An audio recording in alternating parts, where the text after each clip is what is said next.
यह बहुत समय पहले की बात है। पुराने चाइना के नॉर्थ में 3 लाफिंग भिक्षु रहते थे। उनका नाम किसी को पता नहीं था, क्योंकि उन्होंने कभी अपने बारे में कुछ बताया ही नहीं। उन्होंने कभी किसी बात का जवाब नहीं दिया। चीन में बस उन्हें 3 हंसते हुए भिक्षुओं के नाम से जाना जाता था। वे तीनों सिर्फ एक ही काम करते थे, हंसना और हंसाना। एक गांव में प्रवेश करते और बाजार के बीचों बीच खड़े हो जाते और हंसना शुरू कर देते। वे अपने पूरे अस्तित्व के साथ हंसते और अचानक लोगों का ध्यान उनकी तरफ खींचा चला आता और धीरे धीरे उनके चारों तरफ एक बड़ी भीड़ इकट्ठा हो जाती। वे इतनी एकाग्रता, तल्लीनता और संपूर्णता के साथ हंसते कि उनकी हंसी को देखकर सारा गांव हंसने लग जाता। जब वो पूरा गांव हंसी के समंदर में डूब जाता तो वे दूसरे गांव चले जाते।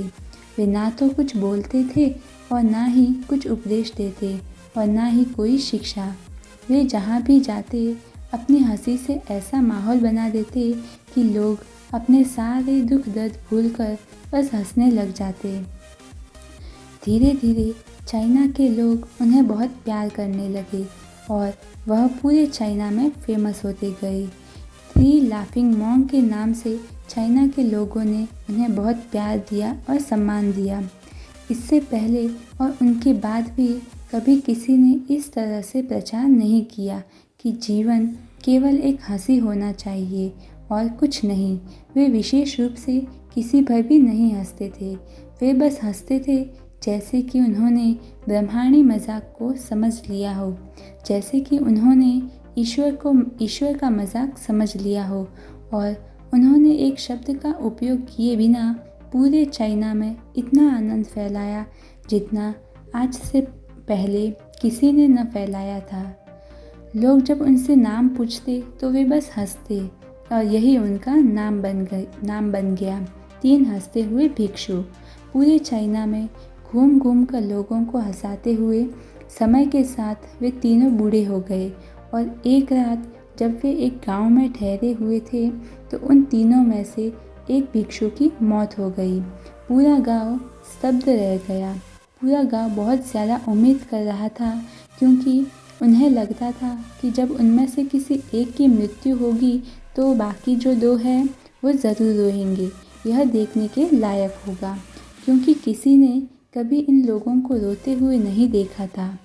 जब सुबह हुई तो पूरा गांव इकट्ठा हुआ, लेकिन दोनों भिक्षु तीसरे की लाश के पास खड़े होकर ज़ोर ज़ोर से हंस रहे थे। ऐसी हंसी जैसी उन्होंने आज से पहले कभी न हंसी हो। गांव के कुछ बड़े बुजुर्गों ने उन्हें समझाने की कोशिश की कि यह आपका साथी था और इसकी मृत्यु पर आपको हंसना नहीं चाहिए।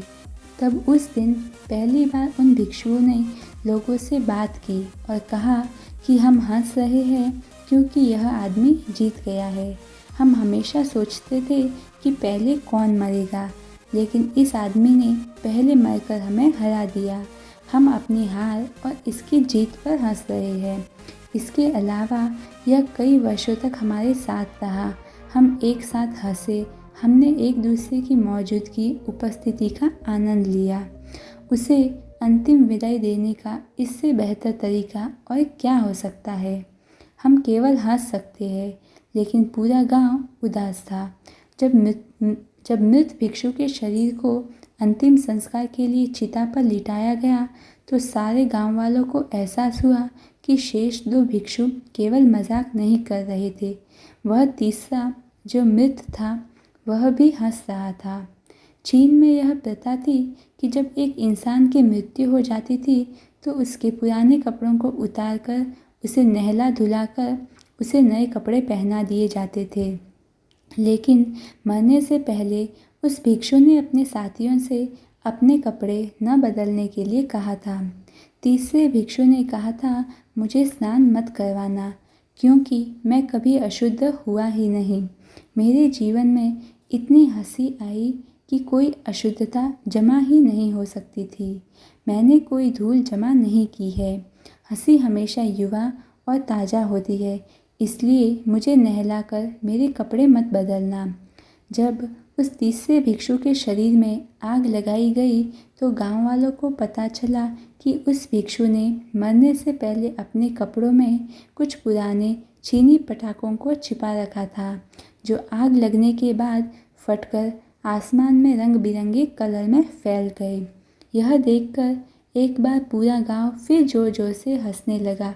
तो इस तरह से वह तीसरा भिक्षु मरने के बाद भी सारे गांव वालों को हंसा गया।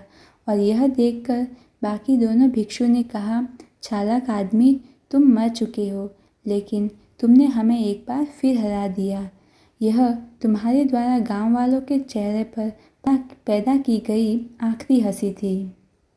दोस्तों, एक ब्रह्मांडीय हंसी जो तब अस्तित्व में आती है जब इस ब्रह्मांड के पूरे मजाक को समझा जाता है। केवल बुद्ध ही ऐसी हंसी हंस सकते हैं। हंसना है तो खुद पर हंसो। मनुष्य के अलावा कोई भी जानवर हंसने में सक्षम नहीं है, इसलिए हंसी जीवन के विकास में बहुत ऊंची चोटी दिखाती है। तो दोस्तों, हमेशा हंसते रहे और हंसाते रहे।